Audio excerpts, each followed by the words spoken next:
The 2022 Denver Broncos might as well have the tagline, and the quarterback was under duress. Because it didn't matter if their offense was on the field or their defense, people were getting hit. I got to say, overall, I've watched a whole lot of tape this year, and I got to say, I didn't think I'd ever say this sentence in my life. I found a coaching staff that was worse than Carolina's.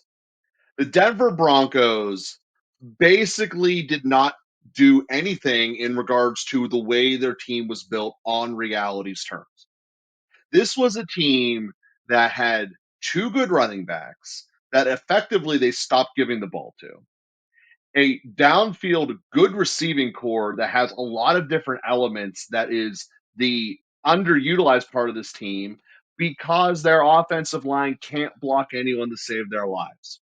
Russell Wilson essentially lived under pressure. Now, granted, there's a point in the year about mid October ish where Russ felt he had to put everything on his shoulders and he started sitting in the pocket longer to force the ball downfield. That is when things got ugly for the Broncos because he didn't really stop doing that once he started it. Essentially, their offense and was very miserable. It was a failure pass of first down, a try to make up for it. Everyone in the world knows we're running the ball on second down, so therefore it doesn't work. Russell chucks it on third down, normally getting hit in the process, and it doesn't work out. So I want to just give an example here. Whenever it was week 8 and he was at Tennessee, Russell Wilson had a quarterback hit number of 19 times. Roughly 50% of the times he dropped back. First off, they knew the offensive line could not block. This is a season wide thing. And they ran away from the run, meaning they stopped handing the ball off faster than any other team. And they ruined opportunities their defense gave them over and over again. This defense has the possibility of being the most improved defense from 2022 to 2023 just by having a competent offensive coaching staff that will hold on to the ball and not be a 3-and-out factory. When we did the Steelers episode, I was like, I'll never see an offensive coordinator and a worse offensive game plan than what the Pittsburgh Steelers have run. Thank you, Denver, for proving me wrong. I'm sorry it was that miserable, and I'm sorry we have to start the 2022 in review like this. But, Bob, you can correct me if I'm wrong, but it wasn't all Russ's fault. So, where the main problem fell on was A, Russell Wilson, B, Nathaniel Hackett. Now, Nathaniel Hackett, as the head coach, was probably the worst head coach that you could have hired over the course of this last year. And there's been a lot of bad hirings over the last Mm-hmm. 2 years. But when we think about Hackett, he came in and he was supposed to be this innovative guy from the Jaguars. Well, his innovation was to stick Russell Wilson as a pocket passer. And Russell Wilson shouldn't be a pocket passer. Russell Wilson is a dual threat. He's designed to move the pocket. He thinks of himself as one of the best players there is in the last several years. And for the last 5, 6 years, he's proven that he was really, really good. Now, this year, a TikToker was following. Will Russell Wilson have more touchdown passes than he has bathrooms in his house? And the bathrooms almost won. Russell Mm-hmm. Wilson had a 16-11 touchdown to interception ratio, but those numbers get even worse as you take a look at what this offense was. Now, after between weeks 5 and 11, they threw out 6 different offensive line combinations. 6, okay? Prior to week 7, Melvin Gordon fumbled the ball away more times than you could even count. Mm-hmm. After that, the team didn't fumble the ball at all. Well, is that to say because they didn't run the ball? Yeah, probably. I mean, Latavius Murray came in, ran for about 470 yards from week 7 on. And those aren't good numbers either. They're Mm-hmm. just better than what they were. And a lot of that falls on Hackett.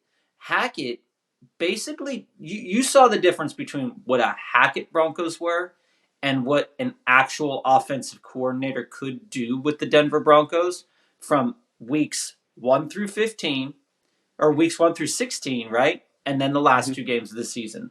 You look at it and you say, okay, is this the offensive coordinator's fault? Well, we don't know. We don't even know if the offensive coordinator was allowed to do anything to call plays because it looked like Hackett was in control of this floundering ship almost exclusively the whole year. Now, when you saw the offensive coordinator come in and the the interim head coach, the Broncos didn't look that bad. I mean, they didn't look Mhm. great, but the last 2 games of the season, they actually won one of them. And granted, during if it's the last game of the season, some players are sitting and whatnot, but you look at what Hackett did, and it was essentially nothing. Like you said, Russell Wilson was pressured 181 times this year. 181. That's That's insane. insane. And he was sacked 63 times. And you're talking about a mobile quarterback. And we talked about Lamar It's a Jackson. miracle he didn't get hurt. It And really we've is. talked, he got sacked more times than Justin Fields. And the Bears were not good. This team, offensively, was probably the worst they've ever been.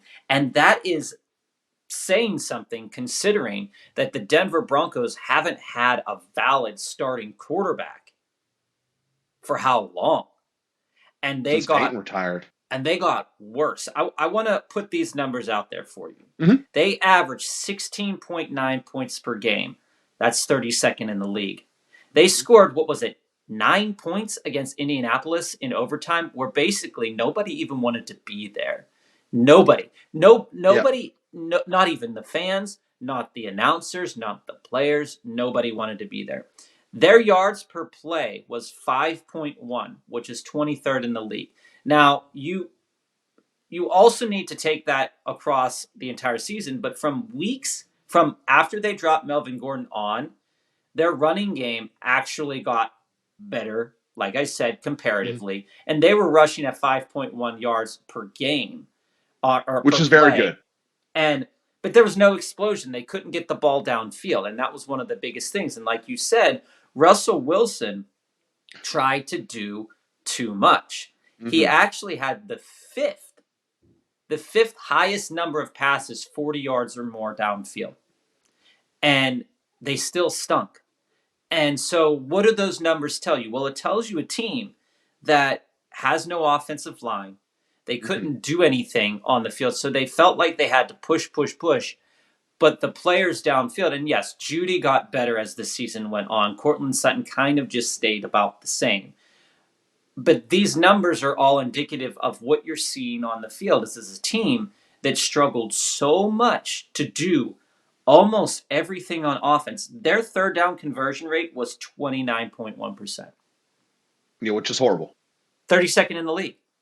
And all of that, you walked into the season thinking Russell Wilson is going to be the answer. You told your fans Russell Wilson was going to be the answer. You told them, your fans, to the degree of $245 million for 5 years, that he was going to be the answer. And he wasn't, at least this year. Mhm. Now, what are we going to look for next year? We don't know, but there's some good things happening. One of the best things for Denver, though, was their defense this year. Oh yeah. Denver's defense was a tremendous, tremendous, tremendous blessing for this team. But I must ask this question. And before we get into the stats, before we get into the numbers, I need to ask, was it good because teams didn't have to try hard against them? See, I am going to push the opposite of that. Kansas City wanted to beat them by a million, and there was no doubt. Kansas City got up 27-0 of them when they were in Denver, and then they just clicked. And they held Kansas City from scoring for the next 40 minutes. And then at the end, Mahomes it up. But for 40 minutes, they basically kept Kansas City from moving the ball, including 2 interceptions.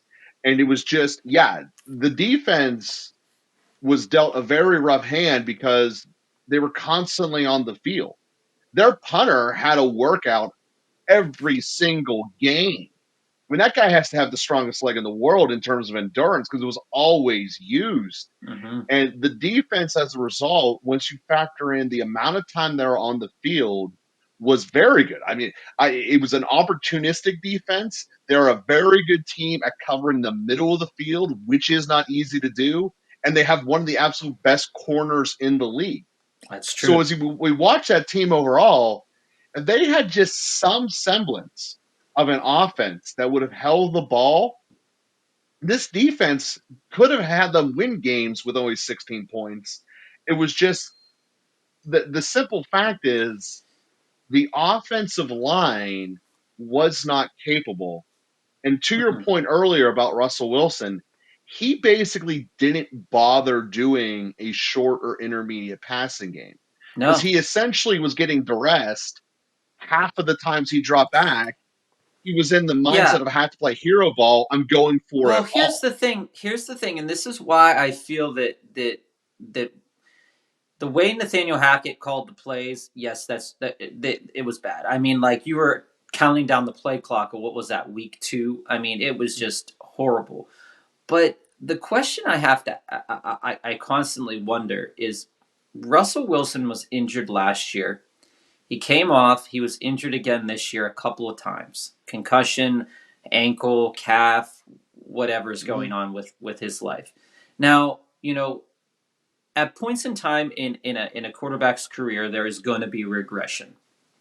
But I just don't feel with the amount, especially with the talent level that Judy has, the Mm-hmm. talent level that Cortland Sutton has. I mean, like this has the potential. I mean, when I was drafted, me, I drafted both Cortland Sutton and Jerry Judy thinking that this was going to be great. You were like, no, this is going to be terrible. You were correct.